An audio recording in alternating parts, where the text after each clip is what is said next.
安省执政自由党今天宣布，将由庄德利负责重整安省游乐宫的计划，力求在2017年前把重整计划实现。安省财政厅厅长邓肯以及旅游文化及体育厅厅长陈国志今天宣布了这项任命。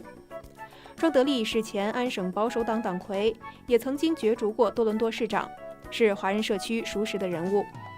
安省游乐宫建于1971年，踏进今年已经有21年的历史，每年的游客总数达到250万人，但近年的游客数量却不断下降。除了此次的重整工作，安省自由党决定关闭游乐宫的水上公园、电动游乐项目，以此为省府节省2000万的营运资金。整修后的安省游乐宫将作为2015年泛美运动会的运动场馆以及各项大型纪念活动的场地，将为推动安省经济、促进就业做出贡献。We want Ontario Place to be available to possibly participate as a venue for the 2015 Pan American Game. We want a new Ontario Place to be completed in time for Canada's 150th birthday in 2017. A new Ontario Place will be our birthday gift to all Ontarians and Canadians. As I have said, we are moving quickly to begin the transformation. That means we will need to partially close the site this year. However, we will continue to operate the Mosen Amphitheater, the Atlantis Pavilions, the Marina, and the parking facilities. I have created an advisory panel whose members will be in the forefront of the project to provide our government with strategic advice. They have been asked to develop a limited number of sustainable models for Ontario Place. And based on their advice, our government will determine the long-term vision. However, the park does not draw enough people to its gates to keep it sustainable in its current form.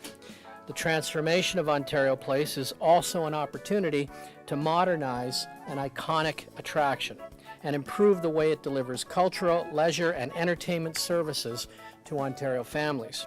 In last year's budget, we stressed the need to find better ways to deliver services to Ontario taxpayers. Today's announcement is an example of that approach to reform. The closing of parts of Ontario Place will make way for a modern destination attraction. We are living in a time of slower growth and economic uncertainty. The McGuinty government is focused on eliminating the deficit. Doing so is critical to creating jobs and building a stronger economy. This is the year of transformation. It's about jobs in the economy and delivering public services more efficiently than before. Thank you very much.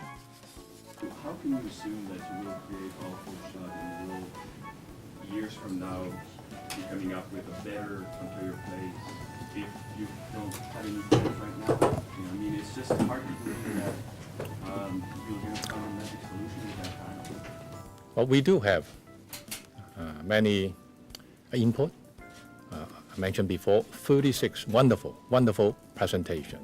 And with all the data we have gathered so far, we believe the panel should be able to come up with a few options for the government to really define one vision to move ahead. You see, Ontario Place is 41 years old.